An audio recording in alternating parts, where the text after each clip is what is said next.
శరణాగతుడై వచ్చిన విభీషణుని ఎన్నీయలు రాముడు హక్కున చేర్చుకొనంట ఎన్నీయలు లంకకు కాబోవు రాజుగా ప్రకటించి ఎన్నీయలు విభీషణునికి రాజ్యాభిషేకమే చేసెనంట ఎన్నీయలు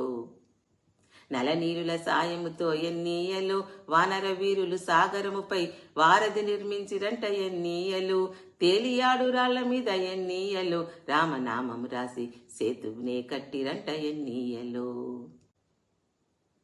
రామా భక్తి తోడ ఎన్నీయలు ఉడత కూడా సాయపడిన ఎన్నీయలు వానర బల్లు కాసేనలతో ఎన్నీయలు రాముడు సువేల పర్వతం మీద విడిది చేసెనంట ఎన్నీయలు వాలి కొడుకు అంగదుని ఎన్నీయలు రాముడు లంకకు రాయబారిగా పంపెనంట ఎన్నీయలు దూర్తుడైన రావణుడు ఎన్నీయలు అంగదుని బంధింపమనంట ఎన్నీయలు రావణ భటులను చూసి అంగదుడు ఎన్నీయలు తన కాలును కదిపి చూడమనిన ఎన్నీయలు వీరుడైన అంగదుడు ఎన్నీయలు ఒక పిడిగుద్దుతో భూమినే కంపింపజేసే ఎన్నీయలు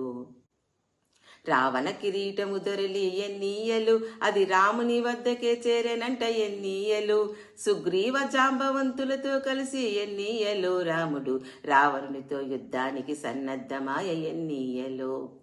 జయ జయ నినాదములతో ఎన్నీయలు రామదండు లంకనే ముట్టడించనంట ఎన్నీయలు భార్యామిత్రుల హితవచనములను ఎన్నీయలు రావణుడు పెడచెవిని పెట్టెనంట ఎన్నీయలు